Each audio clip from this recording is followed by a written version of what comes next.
బాగుంటలేదు. ఈ మధ్యన జ్వరం మాటి మాటికి వస్తుంది. బ్లడ్లోను నీరుల్లో ఇన్ఫెక్షన్ ఉందని తెలియజేశారంట. కోర్సు వాడాలి అని అన్నారు. మరి రేపు నుండి కోర్సు చేయించుకుంటారు. తగిన స్వస్థత దేవుడు అనుగ్రహించినట్లుగా మీ అనుదిన ప్రార్థనలో జ్ఞాపకం చేసుకోండి. ఎప్పటికప్పుడు లక్ష్మి గారు చెప్తూ ఉంటారు, వదిన కొరకు ప్రార్థన చేయండమ్మా అని ఆవిడ కోరుతూ ఉంటారు. శుక్రవారం కూడా ప్రార్థనలో పెడుతూ ఉంటారు.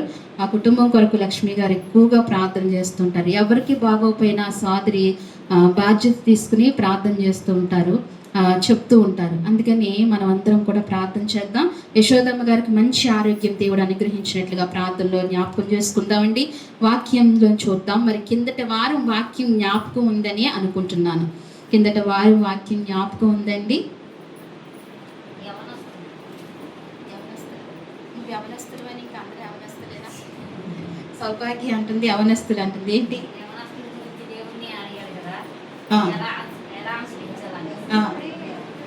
యవనస్తుడు దేవుణ్ణి అడిగాడు కదా. అంశం ఏంటి? ఆయన సమీపముగా ఉండగానే ఏం చేయాలి? వేడుకోవాలి కదా. ఆయన సమీపముగా ఉండగా వేడుకోవాలని కింద 2 వారాల నుంచి వాక్యం కొనసాగించడం జరుగుతుంది. అయితే ఫస్ట్ వారమేమో యేసుక్రీస్తు ప్రభు అయిన తల్లి మరియా ఆయన సమీపముగా ఉండగా కానాను విందులో కార్యం చేయమని ఏం చేసిందండి?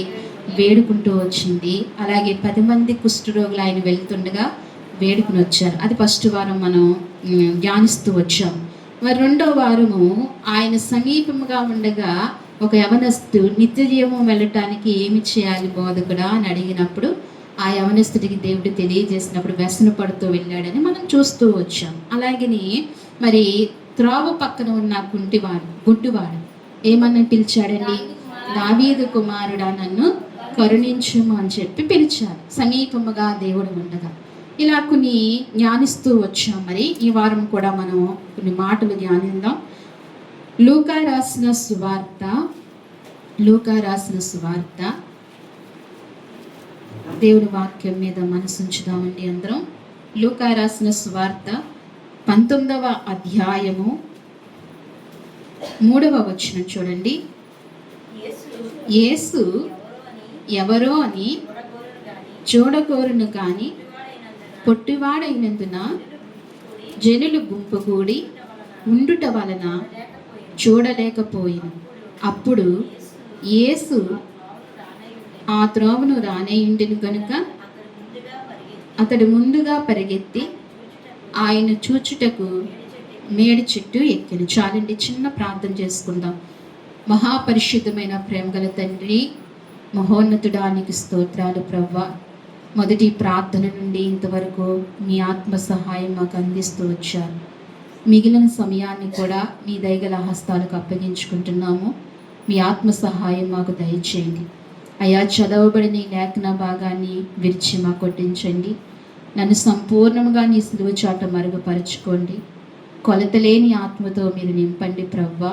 ఎందుకంటే నేను జ్ఞానహీనురాల్ని, బుద్ధిహీనురాల్ని ప్రవ్వా. నన్ను బలపరచండి, బుద్ధిని దయచేయండి స్వామి నాయన. మీరు నాతో మాతో కూడా మాట్లాడండి స్వామి నాయన. నీ వాక్యము నైనా ప్రవ్వా వెల్లడి తోడనే వెలుగు కలిగేటట్టుగా కృప దయచేయండి. ప్రతి హృదయంలోనూ ప్రవ్వా మంచి నేల మీద పడిన విత్తనముగా మీరు చేయండి ప్రవ్వా. నీ కృపను అనుగ్రహించండి. నీ మాటల ద్వారా మేము దీవింపబడి వెళ్ళటానికి నీ అత్యున్నతమైన కృపతో మమ్మల్ని నింపి నడిపించమని ఈ ప్రార్థన ఈ వాక్యాన్ని మీ స్వాధీనంలోకి తీసుకుని మమ్మల్ని అందరినీ ఈ స్వాధీనంలోకి తీసుకుని మా మధ్యన మీరు నివసించి నడిపించమని స్తుతించి ప్రార్థించి యేసయ్య నామములు అడిగి వేడుకుంటున్నాము తండ్రి. దేవుని వాక్యము ఇక్కడ సెలవిస్తుందండి. అప్పుడు యేసు ఎవరో అని చూడగోరిని కానీ పొట్టివాడైనందున జనులు గుంపు కూడి ఉండుట చూడలేకపోయేను. అయితే ఇక్కడ మనకందరికీ కూడా ఈ వాక్యం ఏంటండి? తెలుసు అని చెప్తాం కదా. మనందరికీ ఈ వాక్యము తెలుసు.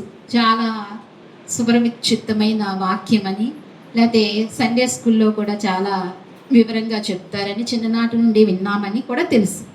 అయితే ఇక్కడ మనకు ఒక వ్యక్తి కనపడుతున్నారు. ఆయన ఎవరు? అతను ఎవరు? జక్కయ్య అనే వ్యక్తి మనకు కనపడుతున్నాడు.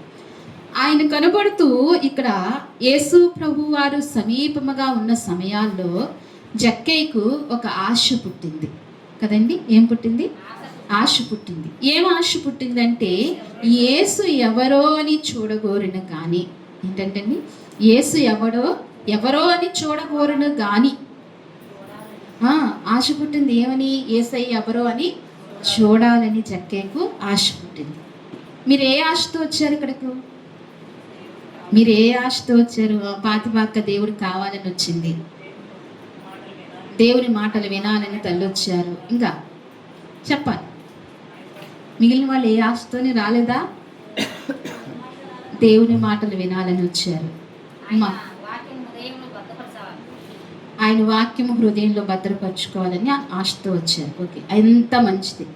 దేవుని మాటలు వినాలని, దేవుని చూడాలని, ఆయన మాటలు భద్రపరచుకోవాలని ఇలా ఆశతో వచ్చారు. మనకు కలిగిన ఆశతోనే జక్కేకు 100 ఇంకా 1000 రెట్లతో ఏం కలిగాడండి? 1000 రెట్లతో ఆయన చూడాలని. మామూలు కాదు. ఎన్ని రెట్లు అంటండి? 1000 రెట్లతో ఆయన చూడాలని ఆశ. ఎందుకంటే యేసయ్యను పదే పదే చూడాలని జక్కేకు అనిపిస్తుంది, కానీ జక్కయ్యకు చూడడానికి అవకాశం లేదు. అతను మంచి ఉద్యోగవంతుడండి. వాడే, ఆ మాట పక్కన పెడదాం. అతను ఎవరు? మంచి ఉద్యోగస్తుడు అన్నమాట. ఉద్యోగస్తుడు మరి ఒక హోదా ఉన్నప్పుడు, ఒక కుర్చీలో ఉన్నప్పుడు మరి ఎలా పడితే అలా నడవటానికి ఏముండదండి? పాపం అవకాశం ఉండదు, స్వేచ్ఛ ఉండదు కదా. అనుకుంటాం, ఒక పేరు ప్రఖ్యాతలు గాంచిన వారు మనలాగా ఎలా పడితే అలాగా తిరగడానికి ఉండదు. వాళ్ళకి అంత సెక్యూరిటీ, ముందెళ్ళి అన్నీ చెక్ చేసుకోవాలి, ఎక్కడ ఏం పెట్టారో అన్నీ చెక్ చేసి వారి చుట్టూ బాడీ గార్డులు ఉండాలి. వాళ్ళు ఏదైనా చిన్న షాపింగ్ చేయాలన్నా ఏం చేయాలి? వాళ్ళకి ఆ స్వేచ్ఛ లేదు కదా, అంత ఇదిగా ఉంటుంది. మనమైతే ఎప్పుడు వెళ్ళాలంటే అప్పుడు బయటికి వెళ్ళచ్చు, ఎప్పుడు రావాలంటే రావచ్చు. అలా మనం కూడా కొంచెం పైకి ఎదిగిన తర్వాత, మనం కూడా ఎదిగిన తర్వాత మనకు కూడా ఏముండదండి, ఎలా పడితే అలా ఉండటానికి ఉండదు కదా. అలాగనే ఈ జక్కయ్యకి కూడా తన ఇష్టానుసారంగా బయటికి వెళ్ళటానికి సమయం లేదు. ఎందుకంటే తనున్న మంచి హోదాను బట్టి, ఉద్యోగాన్ని బట్టి తను చేయవలసిన పని చేయాలి. తన పని ఏంటంటే డబ్బులు వసూలు చేయటమే. ఇంకా మైండ్ అంతా ఎక్కడ ఉంటుందండి? అది చూడాలి, ఇది చూడాలి, అక్కడికి వెళ్ళాలి, ఇక్కడికి వెళ్ళాలి, ఆ బంధువుల్ని కలవాలి, ఈ బంధువుల్ని కలవాలని ఉంటుందా? డబ్బు సంపాదించుకునే వారికి మనసు ఉంటుందా? ఉండనే ఉండదు. ఒక పూట మనీ మాంతే ఏమనిపోతుంది? 1000 రూపాయలు పోతాయి, నష్టపోతాం కదా అని అనిపిస్తుంది. అయితే ఈ జక్కయ్యకు డబ్బు ఆశ కలిగిన వాడు, డబ్బు మీద ఎక్కువ ఆశ కలిగిన వాడు. అందుకే ఈయన ఇంత హోదాలో, ఇంత స్థానంలో ఉండగా ఇప్పుడు జనులందరూ ఏం చేస్తున్నారండి? ఆయన్ను వెంబడిస్తున్నారు. ప్రతిసారి ఆయన త్రోవలో వెళ్తుంటే, ఎప్పుడు ఈ త్రోవలో వెళ్ళినా మానకుండా వచ్చేస్తున్నారు. ఎవరు? జనులు. ఎవరిలాగా? మనలాగా. ఎప్పుడు ఈ త్రోవలో వెళ్ళినా మానకుండా జనులు వస్తున్నారు. అలాగే జక్కయ్యకి కూడా పాపం చూడాలనే ఆశ ఎప్పటి నుండో ఉందేమో. ఆయన త్రోవలో వెళ్ళినా బయటకు రావటానికి ఏం చేస్తున్నాడండి? బయటకు రావటానికి మొహమాట పడుతున్నాడు. బయటకు రావటానికి అవకాశం లేదు. యేసయ్య వెళ్ళినప్పుడు తన మంచి ఉద్యోగంలో ఉన్నాడేమో, మంచి పని సమయంలో ఉన్నాడేమో, చూడలేము. అయితే ఆశ ఉండిపోయి, కానీ ఒకనొక రోజున జక్కయ్య ఏం చేశాడంటే ఎంతైనా చూడాలని కుదుర్చుకున్నాడు, సమయాన్ని కుదుర్చుకున్నాడు. తెలిసింది ఏ సీటు ఈ త్రావులో వెళ్తున్నారని తెలిసింది. ఆయన సంచరించి ఎరుకో పట్టణంలో ప్రవేశిస్తున్నారని తెలిసింది. ఎక్కడికంటండి? ఎరుకో పట్టణంలో ప్రవేశిస్తున్నారని తెలిసింది. ఆయన ఎరుకో పట్టణంలో ప్రవేశిస్తున్నారని తెలియగానే జక్కయ్య ఆ జన సమూహానికంటే ముందుగా, లేకపోతే యేసు ప్రభు వారి కంటే ముందుగానే వచ్చేసి ఏమెక్కాడంటండి? మేడి చెట్టు ఎక్కాడంట. ఏం చెట్టు ఎక్కాడండి? మేడి చెట్టు ఎక్కి కూర్చున్నాడంట. కూర్చుని అంటే పైన ఇంకా ఎవరు కూడా కింద నడుస్తూ ఉంటే పైన చూడరు కదా, ఇంకా తనకు అవమానం ఏమి ఉండదు. ఎవ్వరూ చూడలేని టైంలో, మంచి టైంలో, ఆ జన సంచారం లేని టైంలో ఏం చేశాడండి? జక్కయ్య ముందుగానే వచ్చి ఎక్కేసి, పాపం ఎప్పటి నుంచి చూస్తున్నాడు జక్కయ్య, ఎప్పటి నుండి పైనుండి చూస్తున్నాడు చెట్టు ఎక్కి. ఆ చెట్టు మీద కూర్చోగలం? ఎక్కువసేపు కూర్చోగలమండి? ఒకసారి నాకు చిన్నప్పుడు ఒక సన్నివేశం చూశాను, ఇప్పటికీ అలా గుర్తుండిపోతుంది. మా ఇంటి దగ్గర, మా దొడ్లో నారింజ చెట్టు ఉండేదండి. నారింజ చెట్టు ఉంటే బాగా నారింజ గారు కాసేది. పక్కనే ఒకళ్ళు ఉండేవారు, ఫ్యామిలీ, 4 ఆడపిల్లలు. ఆ అమ్మమ్మకి 3వ అమ్మాయి అప్పుడు కారం కొడుతున్నారు. కారాలు కొట్టుకునేవారు కదా, మాకు రోలు రాకులు అన్నీ ఉన్నాయి. అందరూ వచ్చి మా దొడ్లో కొట్టుకునేవారు అన్నమాట. ఒక 10-15 మంది దాకా పోగయ్యి కొట్టుకునేవారు. కారం కొడుతున్నారు. ఈ లోపల ఎవరో అన్నారు, నారింజకాయలు ఉన్నాయి కదా, కోస్తే అందరము తిందామని చెప్పేసి అన్నారు అక్కడ ఎవరో. అంటే ఆ అమ్మాయి కూడా అమ్మాయి ఏం చేసింది, పాపం అందరికీ నారింజకాయలు కోద్దామని చెప్పి తనకు కూడా నారింజకాయలు అంటే ఇష్టం, కోద్దామని చెప్పి చెట్టు ఎక్కింది. ఎక్కి కోస్తుంది, పాపం 10 కాయల దాకా కోసింది. కొమ్మ ఇంకో కొమ్మ అలా ఎక్కింది. ఎక్కగానేని రామన్ కొమ్మతో పాటు తన కూడా అలా పడిపోయిందండి, బంతిలాగా. అసలు ఆ తలకి ఇలా పడిపోయింది. ఒక గంట సేపు ఇంకా స్పృహ లేదు. వాళ్ళ అమ్మ నా కూతురా అని ఇంకా గుండెలు బాదుకొని ఏడుతుంది. అదవ నారింజకాయల గురించి చెట్టు ఎక్కారుంది అని చెప్పి ఇంకా ఏడుస్తూ ఉందన్నమాట. అయితే చెట్టు ఎక్కగానే ఏమైపోయింది, కొంతసేపు ఆగింది పాపం ఆ కొమ్మ. కొంతసేపటికి ఏమైందండి, పడిపోయింది కదా. మన బరువు కొమ్మ ఆపలేకపోతే ఏమవుతాం, మనం కిందే ఉంటాం. చెట్టు అందుకే చెట్టు ఎవరు సాహసం చేసి చెట్టు ఎక్కరండి. ఎవరు ఎక్కుతారు? చెట్లు ఎక్కడం కూడా ఒక అలవాటు ఉండాలి. చెట్లు ఎక్కడం కూడా అలవాటు ఉండి చెట్లు ఎక్కి కాయలు కోసుకోవటము, ఇంకా పూలు కోసుకోవటం, ఇవన్నీ అలవాటు ఉండాలి. అలవాటు ఉన్నప్పుడే కోయగలుగుతాం అన్నమాట. అయితే మరి జక్కయ్యకి ఈ అలవాట్లు ఏమీ లేవు. తన చిన్నప్పటి నుంచి ఎవరండి, ధనికుడే. తన చిన్నప్పటి నుంచి ధనికుడే కదా. అయితే ఈ చెట్టు ఎక్కి ఎంతసేపు కూర్చున్నాడండి, ఎప్పుడో ఎక్కి కూర్చున్నాడు. ఎంత ఆశ ఉందో చూడండి. ఆశ ఉంటేనే కదా. ఇప్పుడు ఈ అమ్మాయికి నారింజకాయ తినాలని ఆశ ఉంది కాబట్టి ఏమెక్కింది, చెట్టు ఎక్కి ఎక్కడో ఉన్న కాయలు కొయ్యాలని అనుకుంది. ఆ ఉప్పు కారం ఫ్రెష్ కారం వేసుకుని తినాలని అనుకుంది. పాపం ఏమైపోయింది, పాపం పడిపోయిందండి. అలాగే జక్కయ్య కూడా పాపం యేసయ్యని చూడాలనే ఆశ, గుండెల నిండా ఆశ అండి. మరి మన జీవితంలో కూడా ఈ ఆశ ఉందా? మన జీవితంలో కూడా ఈ ఆశ ఉందా? ఆనాడు ఉన్నారు కాబట్టి యేసయ్య జక్కయ్య చూడటానికి వచ్చాడండి. ఇప్పుడు ఎవరున్నారు ఇక్కడ చూడటానికి రావటానికి అని మనం అనుకుంటున్నామా? ఎవరిని చూడటానికి రావాలండి స్థలంలోనికి? యేసయ్యను చూడటానికి రావాలి. యేసయ్య కనిపిస్తాడు అంతే. ఆ నేత్రాలతో మనం చూస్తే ఏం చేస్తామండి, కనిపిస్తాం. ఇదిగో వరలక్ష్మి గారు ప్రతి వారం చెప్తూ ఉంటారు, 2 వారాల నుంచి చెప్తున్నారు సోదరి, నాకు ఇక్కడ యేసు ప్రభు వారు కనిపిస్తున్నారండి. ఒకసారి ఏమో తెల్లగా అని అంటండి, ఆయన తల వెంట్రుకలు మెరిసిపోతున్నాయంట, అలా కనిపించారంట. ఒకసారి పాదాలు కనిపించినాయంట. అలాగే ఇక్కడ చాలా మందికి వచ్చిన కొత్తలో చాలా మందికి అలాగా అంటే ఆయన దర్శనం ఇస్తూ ఉంటారు. అయితే ఆశతో రావాలి. ఇలాగ ఆయన కనిపిస్తారు. అలాగనే వాక్య రూపంగా కూడా ఆయన ఏం చేస్తారండి, ఆయన కనిపిస్తారు. వాక్య రూపంగా కూడా మనతో మాట్లాడుతూ ఉంటారు. అందుకని ఎవరిని చూసినా మనకు నెమ్మది ఉండదు, ఎవరి మాటలు విన్నా నెమ్మది ఉండదు. ఎవరిని వినాలండి, ఎవరి మాటలు వినాలి, ఎవరిని చూడాలి? యేసయ్యను చూడాలి. కనీసం వారానికి 2 సార్లైనా యేసయ్యని నేను కలుసుకోవాలి. ఏం చేయాలంటండి, 2 సార్లైనా. ఆ దినాలలో అపోస్తులు వేసిన పునాదుల మీద కట్టబడిన మొదటి ఆదిమ క్రైస్తవులు అండి ప్రతి దినము ఏం చేసేవారంట, దేవాలయంలోనికి వచ్చేవారంట. ప్రతి దినము కూడుకునేవారంట, ప్రతి దినము దేవాలయం. ఇప్పుడు రమ్మంటే వస్తామండి. వీళ్ళకేమీ పని లేదు, ఎందుకు ప్రతిదినము రావటం అని అనుకుంటూ ఉంటాం. కానీ ఆ దినాల్లో ఎంత దూరమైన ఎంత భారమైన ఏం చేసేవారంటండి, ప్రతి దినము ఎక్కడికి వచ్చేవారంటండి, దేవాలయంలోకి వచ్చారు. దేవుని చూడాలని ఆశ వారిలో ఉండేది. అందుకని మన జీవితాల్లో కూడా ఏముండాలండి, దేవుని చూడాలని, దేవుని స్వరం ఉండాలని, వినాలని ఆశ మనలో ఉండాలి. ఇక్కడ సమీపముగా ఉన్న యేసయ్యను జక్కయ్య చూడాలని అనుకున్నాడు. సమీపముగా ఉన్న యేసయ్యను ఏం చేయాలనుకున్నాడండి, జక్కయ్య చూడాలని అనుకుని, యేసు ఎవరో చూడగోరును కానీ పొట్టివాడైనందున జనులు గుంపు కూడి ఉండుట వలన చూడలేకపోయినా. అప్పుడు యేసు ఆ త్రోవలో రానై ఉండెను గనుక అతడు ముందుగానే పరిగెత్తి, ఎప్పుడండి, ముందుగానే పరిగెత్తుకుంటా వెళ్ళాడంటండి. నడుచుకుంటా కాదు, ఎలా వెళ్ళాడంట. మరి ఆదివారం మీరు పరుగులు పెడుతున్నారా? ప్రతిరోజు వల్లనే మేం చేస్తున్నామండి, ప్రతిరోజు వల్లనే ఎన్నింటికి లేస్తున్నాం, 9, 8, 10 లేస్తున్నామా? ప్రతిరోజు వల్లే ఎలా లేస్తున్నాం? ఇక్కడ అందరూ ఎక్కువగా స్త్రీలు, పురుషులైనా సరే ఎన్నింటికి లేస్తున్నారు? ఆదివారం ఎలా లేగాలంట, పెందరకాడే లేగాలంట. యేసయ్యను సిలువ వేసిన తర్వాత, సమాధి చేసిన తర్వాత ఎవరు పెందరకాడే లేచి యేసయ్యను కలుసుకున్నారండి? మగ్దలేని మరియ. యేసయ్య కనిపించారా లేదా? పెందరకాడే వెళ్ళినందుకు ఏం చేశారు? కనిపించారు. ఆదివారం ఏం చేయాలి? పెందరకాడే లేగాలి. ఒక అలవాటుగా ఏం చేస్తారు, ఆదివారం సెలవు కదా, లేకపోతే ఆదివారం బద్ధకం, ప్రతిదినము పెందరకాడలు వేస్తారు. ఆదివారం ఏం చేస్తారండి, పిల్లలు క్యారేజీలు ఉండవు, ఏమి ఉండవు, కొంచెం పని లేటుగా చేసుకోవచ్చు. ఏం చేస్తారు, క్రైస్తవులు మనం అలా చేయటానికి వీలు లేదు.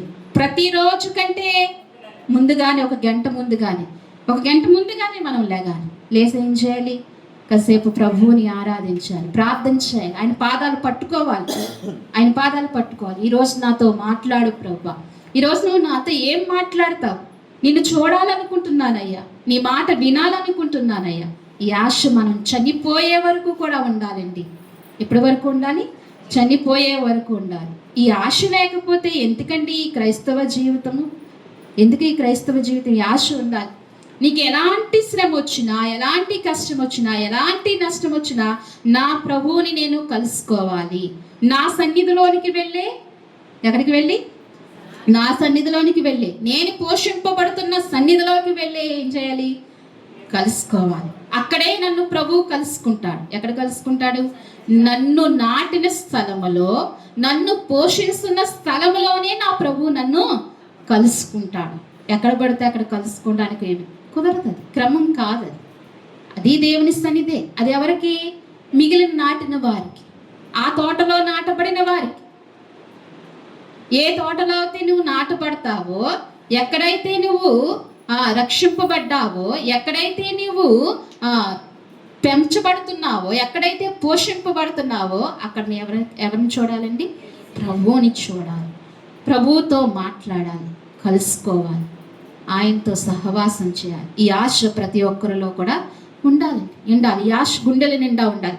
అందుకే ఇక్కడ ఈ పొట్టైన జక్కయ్య కూడా ఆయన్ని చూడాలి అనుకున్నాడు, కానీ చూడలేకపోయా. అప్పుడు యేసు ఆ త్రావులో రానే ఉండగా అతడు ముందుగా పరిగెత్తి ఆయన చూచుటకు ఒక మేడి చెట్టు ఎక్కాను. యేసు ఆ చోటుకు వచ్చినప్పుడు కన్నులెత్తి చూచి, జక్కయ్య త్వరగా దిగిరమ్ము, నేడు నేను నీ ఇంట ఉండవలసినదని అతనితో చెప్పిన. అబ్బా, ఇతని ఆశ ఎలా తీరిందండి? ఇతను ఏమీ అడగకుండానే తీరిపోయింది ఇతని ఆశ కదండి. ఎలా తీరింది? నువ్వు త్వరగా దిగిరమ్ము.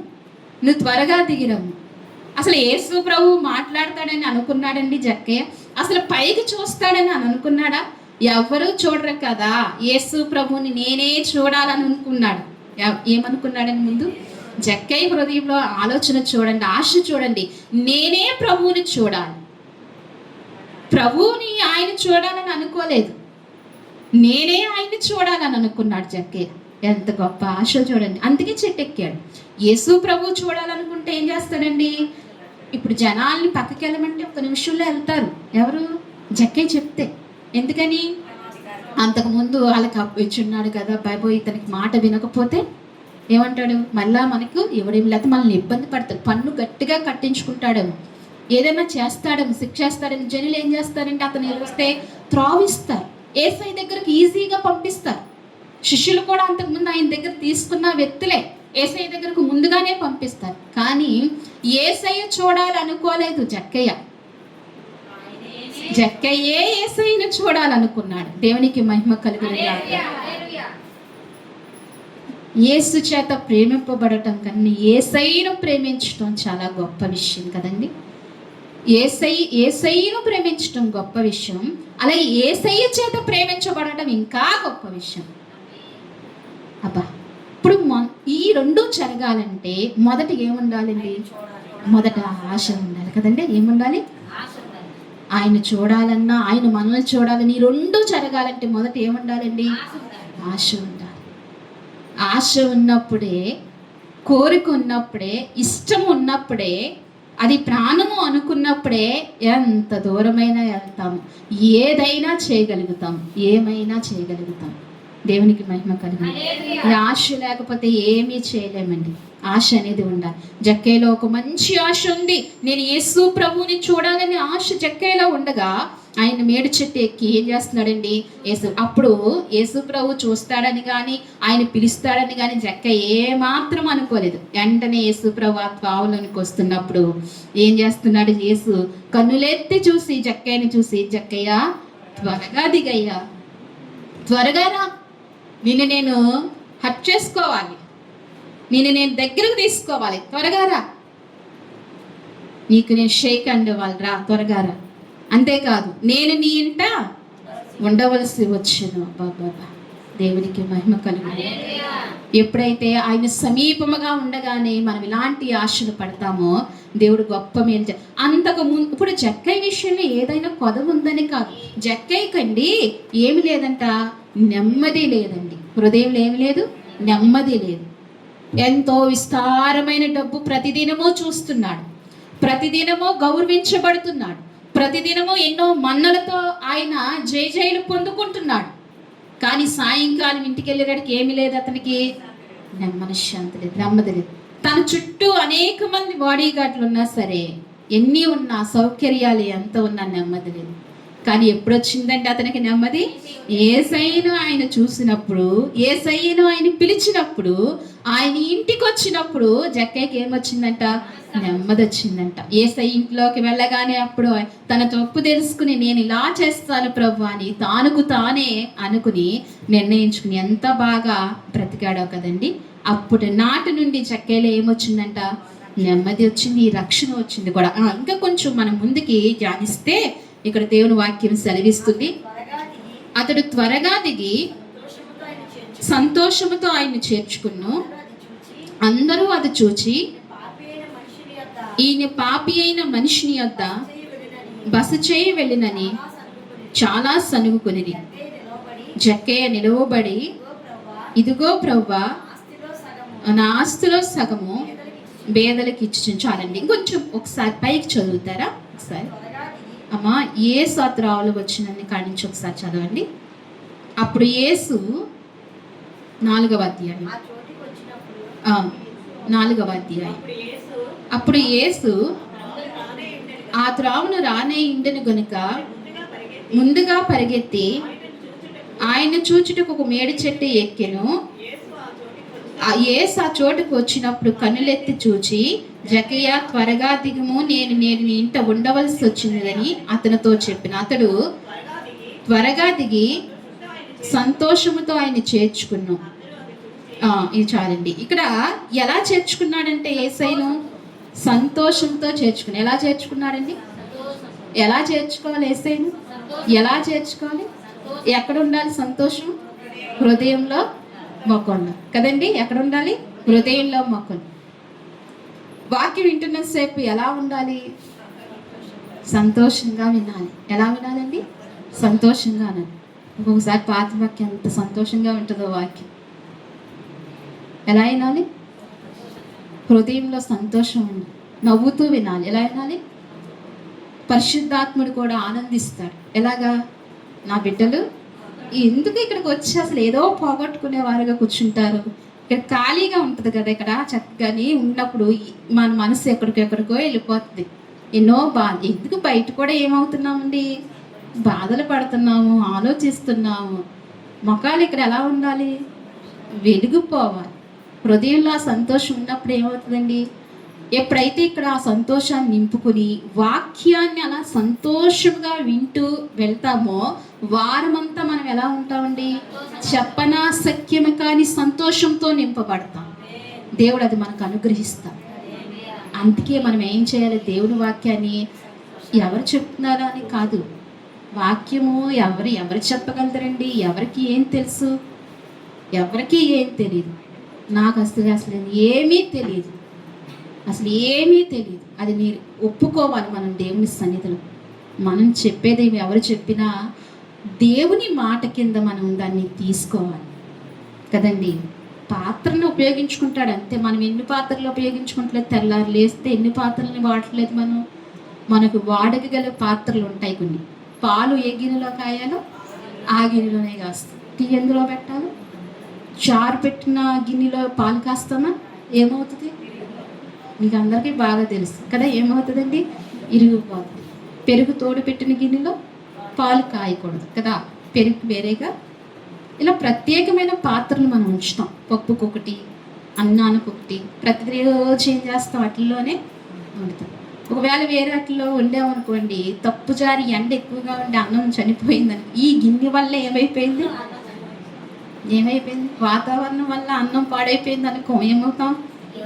మన ఆలోచనలన్నీ వేరు, మన ఆలోచనలన్నీ వేరు, మన నిర్ణయాలు వేరు, మన పనులు వేరు, మన పద్ధతులు వేరు, అన్నీ వేరు. కానీ ప్రభు అలాంటి వాడు కాదు. ఆయన తీసుకుంటాడు చేతుల్లోకి, ఒక్కొక్కరిని ఒక్కొక్క పాత్రగా ఆయనకు కావలసింది వేసి నింపి వాడుకుంటాడు. అందుకే ప్రభువు మాటల్ని మనం ఎలా చేయాలండి? సంతోషంగా వినాలి. ఆ సంతోషంగా ఆ ఇంటే ఎముకలలోనూ నరాలలోనూ మనకి దేవుడు ఆరోగ్యాన్ని ఇచ్చి పంపిస్తాడు. దేవుడు ఊరికే పంపించే దేవుడు కదండి. ఆయన సన్నిధికి వస్తే ఏదోటి ఇచ్చి పంపిస్తాడు. మీ ఇంటికి ఎవరైనా వస్తే ఏమీ ఇవ్వకుండా ఏమీ చేయకుండా పంపిస్తారా? ఏమన్నా పంపిస్తారా? ఏం చేస్తారు? మీ ఇంటికి వస్తే చక్కటిగా ముందుగా మంచినీళ్ళు ఇస్తారు చల్లగా, తర్వాత మీకున్నట్లో పెడతారు, అవునా కదా అండి? ఏదో ఒక మర్యాద చేస్తారు, మీ ఇంటి గౌరవాన్ని కాపాడుకుంటారు కదా. ఏం చేస్తారండి? మీ ఇంటి గౌరవాన్ని కాపాడుకుంటారు. అది అలా ఆతిథ్యం ఇవ్వటం అనేది ఇంటి గౌరవం కదండి. ఆతిథ్యం ఇవ్వాలి. ఎవరికి? గుమ్మంలోనికి ఎవరు వచ్చినా ప్రతి ఒక్కరిని ఏం చేయాలండి? ఆతిథ్యం ఇచ్చేవారుగా మంచిగా నవ్వుతూ వాళ్ళని పలకరించి, మొదటిగా పలకరించి, వాళ్ళకి ఏమీ లేక రారు మన ఇంటికి, వాళ్ళకి ఏమీ లేక రారు. మొదటగా నవ్వుతూ పలకరించి, కూర్చోమని ఒక కుర్చీ వేసి మంచినీళ్ళు ఇచ్చి, మనకు దేవుడు నేర్పిస్తున్నాడు. ఇది కూడా వాక్యమే, తెలుసా అండి? ఆతిథ్యం ఇవ్వటం ముందు ఏం చేయమన్నాడట? అది లేకపోతే మనం అన్నిటికీ ఏమవుతామండి? కొంతమందికి ఆతిథ్యం ఇవ్వటం రాదు, మనుషుల్ని ప్రేమించడం రాదు. ఏమైపోతాం? చాలా లాస్ అవుతాం. ఏమవుతుంది? తెలియని లాస్ అవుతాం మనం. కనీసం మనకు మనమే బ్రతకడం ఏమవుతుందండి? కష్టమైపోతుంది. మీకు చాలాసార్లు చెప్పారు, ఎంగిలి చేస్తే ఏం కొట్టరంట? కాకిని కూడా కొట్టరు. మరి అలా ఉంటే ఎలాగా? మరి దేవుడు ఏం చేస్తున్నాడు? గుప్పిళ్ళు విప్పి ఏం చేస్తున్నాడు? మనల్ని పోషిస్తున్నాడు. దేవుడు ఏం చేస్తున్నాడండి? మనల్ని పోషిస్తున్నాడు. అలా ఉండాలి. అందుకే ఆతిథ్యం ఇచ్చేవారుగా ఉండాలి, అలా మంచిగా ఉండాలి, అలా చేర్చుకోవాలి. అలాగే మనమే ఇలా ఉంటే దేవుడు ఒక మాట అన్నాడు కదా, చెడ్డవారై ఉండి కూడా మీరు ఏమి ఇవ్వబోతున్నాడు? మీ పిల్లలకు మంచి ఇవులు ఇవ్వబోతున్నారు. చెడ్డవారై ఉండి మనం ఎవరమంట? దేవుడికి చాలా చెప్పేశాడు, ఒక మాటలు లేకుండా చెప్పాడు. మనం ఎవరమేంటి? చెడ్డవారి. మీరు చెడ్డవారి, నేను చెడ్డదాన్ని. మన పిల్లలకి ఏమి ఇవ్వాలనుకుంటాం? మంచిగా మటన్ బిర్యానీ పెట్టాలనుకుంటాం. ఎలాగా? మటన్ బిర్యానీ పెట్టాలనుకుంటాం కదా. మంచిగా వాళ్ళు చేపను అడిగితే మనం పాము తెచ్చి పెడతామా? దేవుని వాక్యం ఉంది కదా, వాళ్ళు మంచి అడిగినప్పుడు అంతకంటే మంచిగా, అంతకంటే శ్రేష్టంగా ఏం చేస్తామండి? పెడతాం. మనం చెడ్డవారైంటి మన పిల్ల. మరి దేవుడు ఎంత మంచివాడు! ఆయన సన్నిధికి వచ్చిన వారికి ఏమి ఇవ్వకుండా పంపించడం. మీరు ఎప్పుడొచ్చినా ఆయన ఏదో ఇచ్చి పంపిస్తున్నారు, మీకు తెలియట్లేదు. దేవునికి మహిమ కలుగును గాక. మీకు తెలియట్లేదు అంతే. మీరు ఎన్నో పట్టుకెళ్తున్నారు అనుకుంటున్నారు. నేనే తెస్తున్నాను అని అనుకుంటున్నారు. ఏమనుకుంటున్నాం? మనమే తెస్తున్నాం అని అనుకుంటున్నాం కదండి. లేదు, మనం తెచ్చేది చాలా తక్కువ, ఆయన ఇచ్చేది చాలా ఎక్కువ. ఆయన చాలా ఇచ్చి పంపిస్తున్నారు. నువ్వు తెచ్చినా తేకపోయినా ఆయన ఏం చేస్తున్నారు? నీ హృదయ అభిలాషను బట్టి, నీ హృదయ ఆనందాన్ని బట్టి, నీ హృదయ ఆలోచన బట్టి, నీ హృదయ ఆశను బట్టి దేవుడు నీకు ఇచ్చి పంపిస్తున్నాడు. ఆనాడు జక్కేకి ఏముందండి? యేసయ్యను చూడాలని ఏముంది? ఆశ ఉంది. గుండెల నిండా ఆశ ఉంది కాబట్టి యేసుని ఏం చేస్తున్నాడంటే ఆయన చూడాలి. ఇక్కడ అంటున్నాడు, త్వరగా దిగి సంతోషముతో ఆయన్ను చేర్చుకుని. ఏం చేర్చుకోవాలంటే, ఎలా చేర్చుకోవాలంటే అండి? సంతోషంగా చేర్చుకోవాలి. దేవునికి మహిమ కలుగును గాక. మీకు ఎంత సంతోషం ఉంది ఆయన చేర్చుకోవడానికి? సంతోషం ఉండాలి. ఆయన్ని సంతోషంగా చేర్చుకోవాలి. రేపటి నుండి మనం ఎలా వద్దామంటే దేవుని సన్నిధికి ఆనందముగా వద్దాం. మన బాధలన్నీ మన ఇంటికాడే వదిలేద్దాం. మీకన్నా ఎక్కువ నాకు ఎన్నో బాధలు ఉంటాయండి, ఎన్నో బాధలు ఉంటాయి. ఉండవా? మీకేంటండి? నన్ను అందరూ అలాగే అంటారు. ఎలాగా? మా ఇంట్లో వాళ్ళే అంటారు, నీకేం బాధ? మంచి మొగుడు కదా, ఏమంటారు? మంచి భర్త, నీకేంటి? నేను ఎన్నో కష్టాలు పడ్డాను. నేను అలా ఉండను, మరి ఏం చేయండి? నేను ఎవరికి ఏం బాధలు అన్నట్టు ఉండదు. నాది మీలాంటి హృదయమే. ఒకటి, నా కుటుంబస్తులతో నాకు బాధ ఏమీ లేదు సుమా, నేను సాక్ష్యం ఇస్తున్నాను. వీళ్ళేదో బాధ పెడుతున్నారు మీరు అనుకో, ఏమో తెలియని బాధలు, ఏ బాధలు? ఏం ఎయ్యో ఒకటి కదా. మీలాంటి హృదయమే నాదేని, మీలాంటి మనిషినే నేనుని. కానీ దేవుడు ఒకటి నేర్పించాడు, ఏం బాధ ఉన్నా అది తెలియచేయద్దు, ప్రజలకు తెలియచేయద్దు, జనులకు తెలియచేయద్దు, నీ పక్క వ్యక్తికి కూడా తెలియచేయద్దు, తల్లిదండ్రులకు కూడా తెలియచేయద్దు, కట్టుకున్న భర్తకు కూడా తెలియచేయద్దు, బిడ్డలకు కూడా ఎవ్వరికీ తెలియచేయద్దు. నీ బాధ అంతా ఎవరికి తెలియచేయాలి? దేవునికే తెలియచేయాలి. ఏదైనా బాధ వచ్చిందనుకోండి, నాకు వెంటనే మోకరిస్తా, ప్రభు దగ్గరికి వెళ్తాను, నా బాధ ఇదయ్యా అంటాను. ఇంకా ఆయన్ని జ్ఞాపకం చేసుకుంటేనే చాలు. నాకు ఒక్కొక్కసారి వంట చేస్తున్నా నా కళ్ళు చెమ్మగిలిపోతూ ఉంటాయి. ఎందుకంటే ప్రభు గుర్తొచ్చి, ఆయన గుర్తొచ్చి, ఏదో బాధలు ఉన్నాయని కాదు, ఏదో దిగులు ఉందని కాదు, నాకు నా జీవితంలో ఆయన చేసిన మేలును గుర్తొచ్చి ఒక్కోసారి ఏడుస్తానండి. తుడుస్తూ లేకపోతే పని చేస్తూ ఏడుస్తాను, చాలా దారుణంగా ఏడుస్తాను. అది ఎవ్వరికీ కనిపించదు. అలా బాధపడుతూ ఉంటాను. ప్రభువు నాకు చేసిన మేలును బట్టి, ఉపకారములు బట్టి ఆయన గుర్తుపెట్టుకుని అలాగే. అయితే ఆయన హృదయంలో ఉన్నప్పుడు సంతోషకరమైన బాధ కూడా ఉంటుంది. అయితే మనం ఏం చేయాలి? మనకి ఎన్నో బాధలు ఉంటాయి, ఎన్నో కష్టాలు ఉంటాయి, బలహీనతలు ఉంటాయి. ఆరోగ్యంగా ఉన్న వ్యక్తులు ఎవరు ఈ రోజున? ఎవరూ లేరండి. చిన్నలు మొదలుకుని పెద్దల వరకు ఎవరండి? అందరూ ఎవరు? అనారోగ్యం కలిగిన వారు. ఎప్పటికప్పుడు శక్తి తెచ్చుకుని దేవా ఆరోగ్యం ఇవ్వని చెప్తూ ఎదరికి వెళ్తారు. అందుకే మనం ఏ బాధ ఉన్నా ఎక్కడ విడిచిపెట్టాలండి? బయటే ఇంటికాడే విడిచిపెట్టేసి, నేను సంతోషకరమైన స్థలంలోనికి వెళ్తున్నాను, మహోన్నతిని చూడడానికి వెళ్తున్నాను, మహోన్నతిని కలవడానికి వెళ్తున్నాను. ఎప్పుడైతే ఈ ఆశతో మనం వస్తామో దేవుడు ఏం చేస్తాడండి? మనల్ని ఇంకా సంతోషంతో నింపుతాడండి. యేసయ్యను చూడాలని సంతోషంతో ఎలాగైతే జక్కయ్య వచ్చాడో, అంతకంటే 100 రెట్లు సంతోషాన్ని జక్కయ్య హృదయాన్ని ఏం చేశాడండి? నింపాడు. ఇది సాధకం చేస్తేనే మన హృదయం సంతోషంగా ఉంటుంది. ఈ మాటలు విని ప్రక్కన పెడితే మన హృదయము ప్రయోజనం ఏముండదు. ఈ మాటలు విని మనం ఏం చేస్తాం? పట్టించుకోమండి. ఈ నాకు కాదులే, మనకి కాదులే అనుకుంటాం, పక్కన పెడితే మనకు ఎవరు నష్టపోతాం? ఎవరికి వాళ్ళు మనమే నష్టపోతాం. ఎప్పుడైతే ఇలా పడి ఇలా విధంగా చేస్తామో దేవుడు ఏం చేస్తాడని మనల్ని కరుణిస్తాడు. అందుకే ఇక్కడ అంటున్నాడు జక్కయ్య అంటండి, సంతోషముగా అతన్ని చేర్చుకోగా అతడు త్వరగా దిగి సంతోషంతో ఆయన్ని చేర్చుకును. అది అందరూ చూచి ఈయన పాపి అయిన మనిషిని యొద్ద బస చేయ వెళ్ళినని చాలా సనుకుంది. జక్కయ్య నిలవబడి, ఇదిగో ప్రభువా, నా ఆస్తి సగము పేదలకిచ్చుచున్నాను. నేను ఎవని యొద్ద నైనను అన్యాయముగా దేనినైనను తీసుకున్న ఎడల అతనికి 4 వంతులు మరలా ఇచ్చుదనని ప్రభువుతో చెప్పిన. అందుకు యేసు, ఇతడు అబ్రహాము కుమారుడే, ఎందుకనగా నేడు ఈ ఇంట రక్షణ వచ్చి ఉన్నది. దేవుడికి మహిమ కలుగును గాక. ఏమొచ్చిందంటండి? నేడు ఈ ఇంట రక్షణ వచ్చి ఉన్నది. ఈ మాట చదువుతున్నప్పుడు, ధ్యానిస్తున్నప్పుడు నా హృదయంలో ఆనందం కలిగింది. సంతోషంగా యేసయ్యను చేర్చుకున్నాడు, సంతోషంగా యేసయ్యని పిలిచాడు. యేసయ్య వచ్చిన తర్వాత ఏమొచ్చిందంట? రక్షణ వచ్చిందంట. ఎవరికి? జక్కయ్యకి రక్షణ వచ్చిందంట. ఎప్పుడైతే యేసు ప్రభుని మీ హృదయంలో సంతోషంగా చేర్చుకుంటారో, ఎప్పుడైతే ఆయన సన్నిధికి సంతోషంగా వచ్చి సంతోషంగా ఆయన మాటలు విని మీ హృదయం అంతా సంతోషంగా నింపుకుని మీరు వెళ్తారో, మీ ఇంటికి ఏం కలుగుతుందండి? రక్షణ కలుగుతుంది. మీకేం కలుగుతుంది? రక్షణ కలుగుతుంది. మీ బిడ్డలకి ఏం కలుగుతుంది? రక్షణ కలుగుతుంది. ఈ రక్షణ చాలా అవసరం సుమా. ఈ రక్షణ చాలా అవసరం.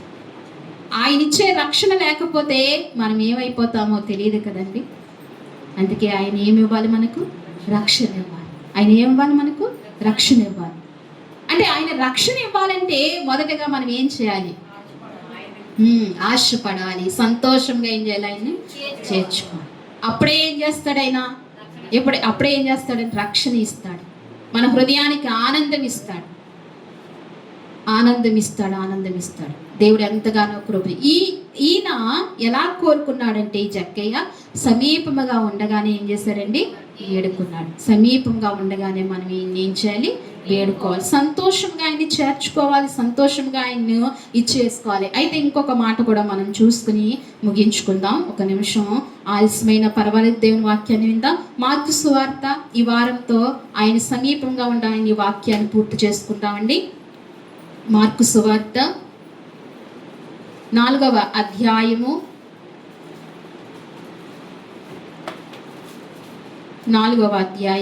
35వ వచనం చూడండి.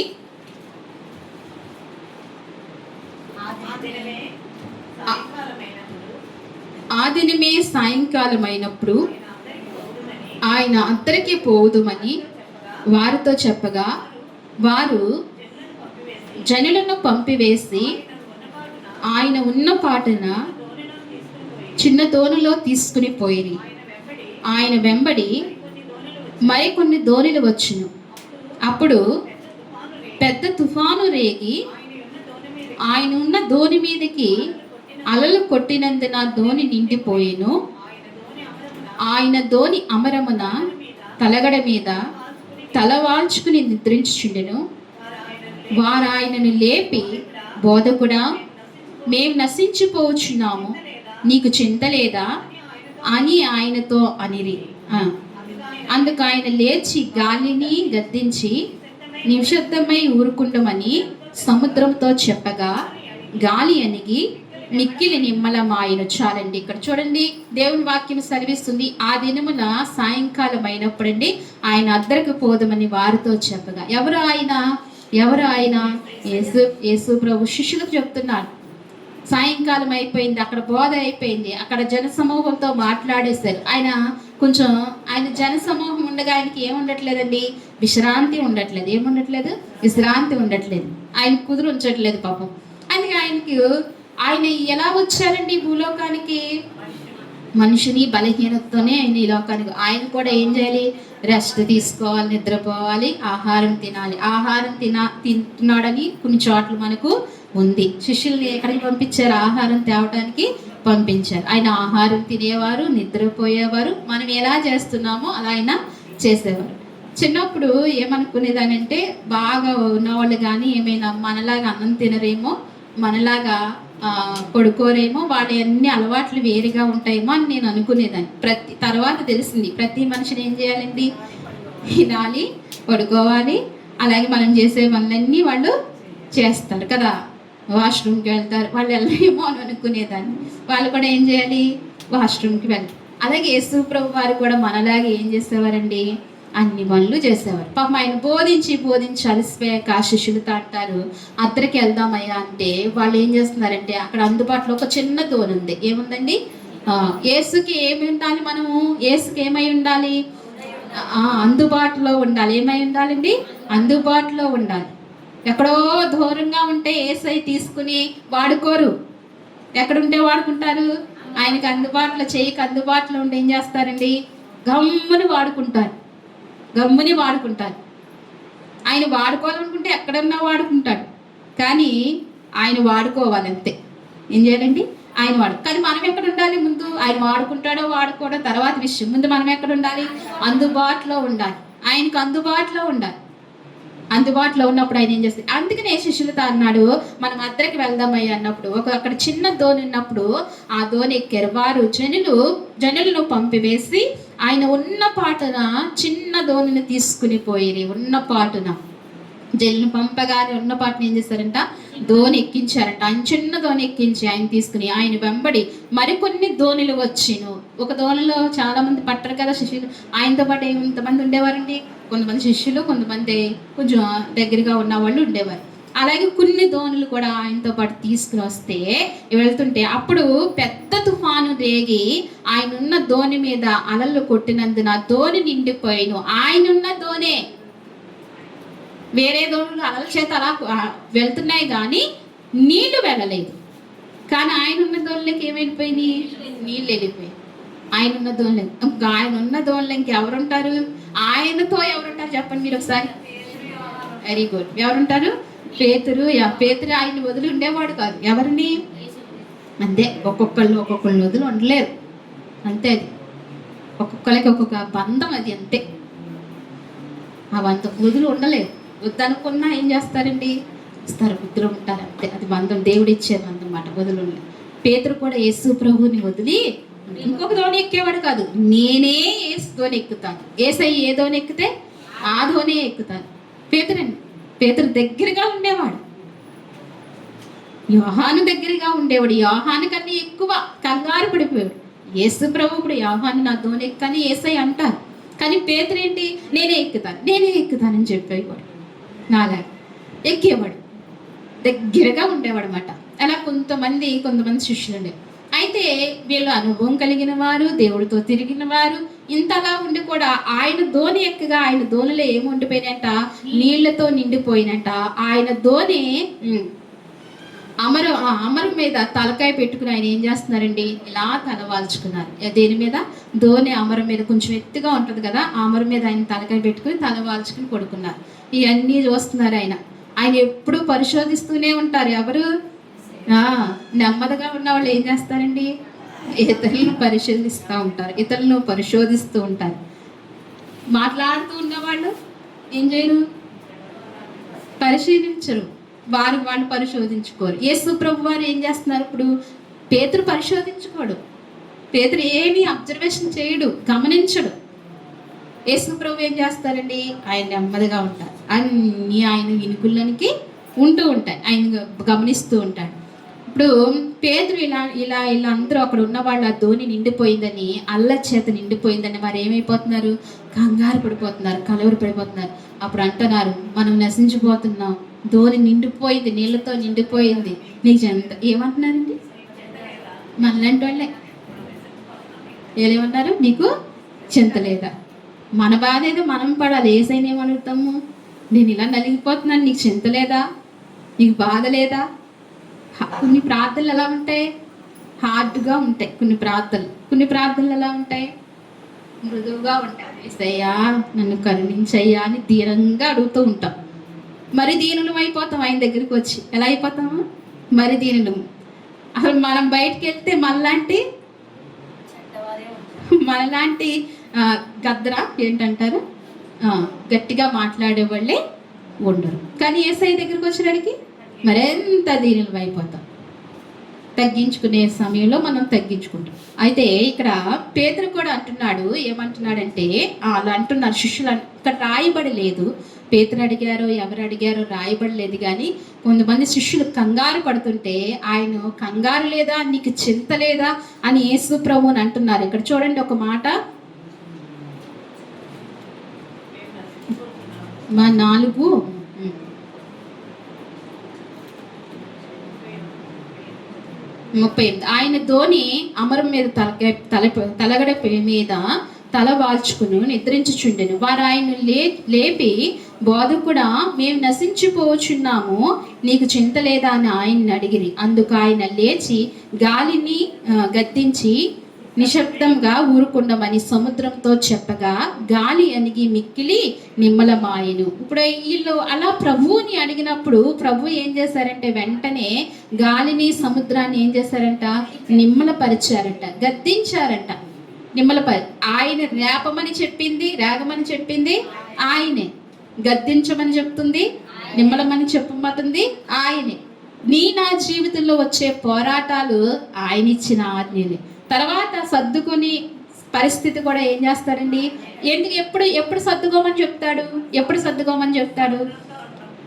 ఆయన దగ్గరికి వెళ్ళి అడగాలి. ఎవరది, ఆయన దగ్గరికి వెళ్ళి శిష్యులు ఏమయ్యేది, శిష్యులు అడిగారా లేదా? అసలు శిష్యులు అడగటం ఎందుకండి, అది తెలియదా? యేసు ప్రభువు వారు ఎన్ని కార్యాలు చేస్తారో వారు కనులారా చూశారు. ఈ చూసుకుంటారులే అని ధీమాగా ఉండొచ్చుగా, ఎవరిలాగా, యోనాలాగా ఈ చూసుకుంటారులే అని ధీమాగా ఉండొచ్చు కదా. కానీ అడగాలి. ఏం చేయాలి, అడగాలి, ఆయన్ను అడగాలి. ఆయన దగ్గర ఉన్నప్పుడే ఏం చేయాలి, ఆయన సమీపముగా ఉన్నప్పుడే ఏం చేయాలి, అడగాలి. ఆ ధోనిలో ఆయన ఉన్నారు, ఆయన సమీపముగా ఉన్నారు.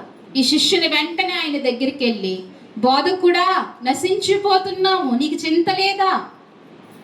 ఏమని అడుగుతున్నారు, బోధకుడా నశించిపోతున్నా, నీకు చింత లేదా? ఎప్పుడైనా అడిగారా, నా పరిస్థితి ఇదయ్యా, నేను నశించిపోతున్నాను, నేను క్షీణించిపోతున్నానయ్యా, మీకు చింత లేదా అని మనం ఎప్పుడైనా అడిగామా? అడగాలి. ఆయన్ని అడిగారు. అసలు అడగవలసిన అవసరం ఏమింది, ఆయన చూసుకుంటారులే అని మంచి ధీమాగా వీళ్ళు ఉండవచ్చు. కానీ ఆ సమయంలో వీళ్ళు అలా లేరు. ఏం చేశారండి? వేడుకున్నారు. వెంటనే యేసు ప్రభు ఎవరిని గద్దించారండి? గాలిని సముద్రమును గద్దించి నిమ్మలపరిచినంట. ఎంత అలజడమైన వాతావరణాన్ని, ఎంత భయంకరమైన వాతావరణాన్ని, అసలు బ్రతకలేమేమో అనుకున్న నిస్పృహ హృదయాన్ని దేవుడు ఏం చేశాడు? వెంటనే నిమ్మలపరిచేస్తాడు. ఆ వాతావరణం అంతా సద్మనం చేశాడు. దేవునికి అప్పగించుకుంటే మన పరిస్థితులు ఏమవుతాయండి? అలా నిమ్మలం అవుతాయి. ఎంతో అలజడిలో ఉన్న మన పరిస్థితులు, మన స్థితిగతులు, మన హృదయము ఏమవుతుందని దేవునికి అప్పగించుకుంటే ఎంతో నెమ్మదైన పరిస్థితులు మనకు కలుగుతాయి. శాంతినిచ్చే పరిస్థితులు మనకు. అందుకే ఆయన సమీపముగా ఉండగానే ఏం చేయాలండి? ఆయన్ని వేడుకోవాలి. ఆయన సమీపంగా ఉండగానే వేడుకోవాలి. అందుకే ఇక్కడ ఒక మాట ఉంటుంది చూడండి, యెషయా గ్రంథంలో ఆయన చక్కగా ఒక మాట సెలవిస్తారు చూడండి. ఇంకా క్షుణ్ణంగా వివరించవచ్చు, కాబట్టి సమయం అయిందని నేను ఎదురుకు వెళ్తున్నాను. యెషయా గ్రంథము 55వ అధ్యాయము 6వ వచనం చూడండి. యెహోవా మీకు దొరుకు కాలమునందు ఆయన్ను వెదుకుడి, ఆయన సమీపములో ఉండగా ఆయన్ను వేడుకునుడి. చాలమ్మా, ఇక్కడ అంటున్నాడు కదా, యెహోవా మీకు దొరుకు కాలమందు ఆయనను వెదకుడి. ఎప్పుడు వెదకాలి? యెహోవా మీకు దొరుకు కాలంలో ఏం చేయాలి? ఆయన్ని వెదకాలి. ఆయన దొరుకు కాలంలో ఆయన్ని వెదకకుండా మన పనుల్లో ఉంటే ఆయన ఎక్కడ కనపడతాడు? ఆయన ఎప్పుడు వెదకాలంట? ఆయన దొరుకు కాలంలో వెదకాలంట. ఆయన సమీపముగా ఉండగానే ఏం చేయాలి? వేడుకోవాలి. ఇది ఆయన దొరికే కాలము. దేవునికి మహిమ కలుగును గాక. ఏ కాలం అండి ఇది? ఆయన దొరికే కాలం. ఈ కాలంలో మనం ఏం చేయాలి? ఆయన్ని వెదకాలి, ఆయన్ని వెదకాలి. ఈ కాలంలో అసలు వెదికే ఆలోచన ఏది అయింది? యేసు నువ్వు ఎక్కడున్నావని ఆనాడు అనేకమైన స్త్రీలు వెతికారు. ఎవరిని? యేసు ప్రభు సమాధి చేసిన తర్వాత యేసయ్య శవము కనపడకపోతే ఏం చేస్తున్నారండి? వెతుకుతున్నారు. ఆనాడున్న భారము, ఆ స్త్రీలకున్న భారం ఈనాడు మనకుందా? ఈనాడు మనం కూడా అలాగనే వెతికితే గనక ఇంకెంతమందిని రక్షించేవారము, ఇంకెంత నెమ్మదికరమైన పరిస్థితులు మన చుట్టూ కలిగి ఉండేవో కదా. ఆ భారం మన హృదయాల్లో లేదు కదా. ఆయన్ని ఏం చేయాలండి? ఆయన దొరికే కాలంలో ఏం చేయాలి? ఆయన వెదకాలి. ఆయన దొరికే కాలంలో వెదకాలి. దౌర్భాగ్యం ఏంటంటే ఆయన సన్నిధికి వచ్చినా ఆయన వెదకము. ఏంటండి? ఆయన సన్నిధికి వచ్చినా, ఆయన మాటలు వినపడుతున్నా, ఆయన పరిశుద్ధ స్థలం అనబడినా, ఆయన ఇక్కడ ఉన్నాడని వాతావరణంతో, ఈ పరిశుద్ధమైన వాతావరణంలో ఉన్నా సరే మనం ఏం చేయము? ఆయన వెతకము. ఆలోచనలు వేరు, ఆశలు వేరు, అలవాటులు వేరు, అన్నీ వేరుగా మనం ఉంటూ ఆయన ఏం చేయలేకపోతున్నామండి? వెతకలేకపోతున్నాం. ఆయన సన్నిధికి వచ్చినప్పుడు, ఆయన సన్నిధి అంటే ఆయన సన్నిధిలాగానే ఏం చేయాలంటే మనం ఆయన సన్నిధిలాగే భావించాలి. దైవ సన్నిధి. ఏం సన్నిధి అండి ఇది? దైవ సన్నిధి, ప్రభావము కలిగిన సన్నిధి, మండుచున్న సన్నిధి. ఏంటండి ఇది? మండుచున్న సన్నిధి. ఆయన సన్నిధిలో మంట పుట్టించుకుని వెళ్ళాలి మనం. ఆయన దొరికే కాలంలో ఏం చేయాలి? మనం వెదకాలి. ఆయన దొరికే కాలంలో నువ్వు ఇప్పుడు వెదకపోతే, ఆయన నువ్వు వెతికిన కాలంలో ఆయన ఏమవ్వడు?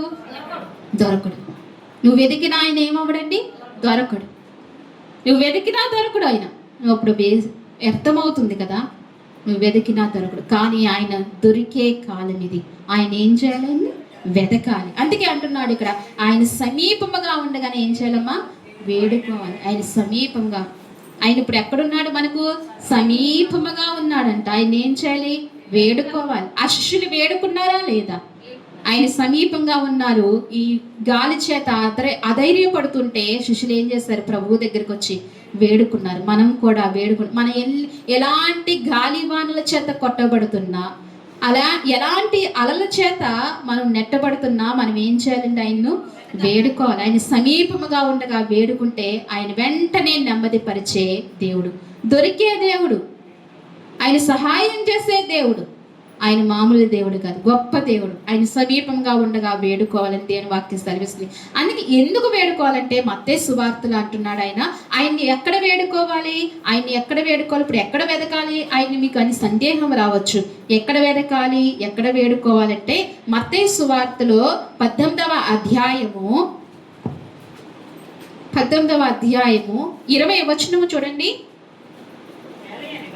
ఏలయనగా ఇద్దరు ముగ్గురు నా నామమున ఎక్కడ కూడియుండురో అక్కడ నేను వారి మధ్యన ఉందునని చెప్పును. దేవునికి మహిమ కలుగును గాక. ఈ మాట అర్థమైందా? ఈ మాట అర్థమైందా? అర్థమైన వాళ్ళందరూ నమ్మకంగా దేవునికి హల్లే చెప్పండి. ఏం అర్థమైంది? అది కదా, ఆయన ఎక్కడ ఉంటానంటున్నాడు? ఏలయనగా ఇద్దరు ముగ్గురు నా నామములో ఎక్కడ కూడి ఉంటారో నేను వారి మధ్యన ఉంటానని సెలవిచ్చిన గొప్ప దేవుడు. ఇప్పుడు మన సమీపంగా ఆయన ఉన్నాడా లేదా? ఆయన మన సమీపంగా. మనం వేడుకోవాలా వద్దా? ఆ శిష్యుల వలె మనం వేడుకోవాలి. సమీపంగా ఉన్నప్పుడు జక్కయ్య కోరుకున్నాడు, ఆశపడ్డాడు. మనం కూడా ఏం చేయాలి? ఆశపడాలి. ఆశ గల ప్రాణాన్ని ఏం చేస్తాడైనా తృప్తిపరుస్తాడు. ఎందుకు వస్తున్నాం, ఎందుకు వెళ్తున్నాం అని కాదండి. ఇక్కడికి ఎందుకు వస్తున్నాము? ఆయన ఉన్నాడు. ఎందుకు వస్తున్నామండి? ఆయన ఉన్నాడు. ఆయన ఉన్నవాడు అనువాడు. ఆయనకు ఆది అయినను అంతమైనను లేదు. ఇక్కడ సంఘం స్థాపించిన వాళ్ళు వెళ్ళిపోవచ్చు కదా. మన ముందు ఎవరు వెళ్ళిపోయారు? జకరియా పాస్టర్ గారు వెళ్ళిపోవచ్చు. మధ్యలో మనం అందరం ఎప్పుడైనా వెళ్ళిపోవచ్చు. కానీ ఆయన ఉండువాడు, ఆయన అనువాడు, ఆయన ఎప్పుడూ ఉండవాడు. మనల్ని ఎవరు చేయి విడిచినా వదిలేసి వెళ్ళిపోయినా ఆయన మట్టుకు ఎప్పుడు చేయి విడిచే దేవుడు కాదు. అందుకే మనుషుల వైపు మనం చూడకూడదు. ఎవరి వైపు చూస్తూ సాగిపోవాలండి? దేవుని వైపు చూస్తూ సాగిపోవాలి. ఆయన సమీపముగా ఉండగానే ఏం చేయాలి? మనం వేడుకోవాలి. ఆయన సమీపంగా ఉండగా, ఆయన దొరుకు కాలంలో మనం ఏం చేయాలి? ఆయన్ని వెదకాలి. ఆయన దొరుకు కాలంలో వెతికితే కనుక మనకు ఆయన కనబడతారు. సమీపంగా ఉన్నప్పుడు వేడుకుంటే మనకి ఏం చేస్తాడు? సహాయం చేస్తాడు. అందుకే ఆయన ఎక్కడున్నాడని మీకు సందేహం రావచ్చు. ఎక్కడున్నాడంటే ఆయన ఎక్కడైతే నా నామమున ఇద్దరు ముగ్గురు కూడి ఉంటారో వారి మధ్యన నేను ఉన్నానని సార్. ఆయన సమీపంగా. అందుకే ఇక్కడ ఎప్పుడు ఆయన ఉన్నాడనే భావంతో, నేను చాలా భయంతో ఉంటాను. అక్కడ ఎవరున్నారండి? ఇక్కడ ఉన్నారని. ఎప్పుడు నాకు దైవ సన్నిధి అంటే భయం, దేవుని సన్నిధి అంటే భయం. ఆ భయము మన హృదయంలో అలా ఉండిపోవాలి, గూడు కట్టుకుని ఉండిపోవాలి. దేవుని సన్నిధి అంటే సన్నిధిలాగే చూడాలి. ఎలా చూడాలేమా? దేవుని సన్నిధి అంటే సన్నిధిలాగే చూడాలి. అలా చూసినప్పుడు మనము వర్ధిల్లుతాము. మన చుట్టూ ప్రాంతాలు కూడా ఏమవుతాయంటండి? వర్ధిల్లుతుంటాయి. దేవుడు కృప చూపిస్తాడు. ఆయన సమీపంగా ఉండగానే ఏం చేయాలి? మనం ఇప్పుడు వేడుకోవాలి. ఆయన సమీపంగా ఉండగా వేడుకోవాలి. ఆయన దొరుకు కాలంలో ఏం చేయాలి? మనం వెతకాలి. ఈ మాటలు మీకు హృదయంలో నీరు కట్టి ఫలించును గాక. ఆమేన్. ప్రార్థన చేసుకుందామండి. మోకరించినట్లయితే దయించి మోకరిందాం. ప్రభువా, కొన్ని వారముల నుండి మాతో మాట్లాడుతూ వస్తున్నావు నాయన. నీకు వందనాలు ప్రభువా. అందరము కూడా ఈ మాట ప్రభువు మాటలే అని చెప్పి ఆలోచన కలిగి జ్ఞానంతో మనం ప్రార్థన చేద్దాం.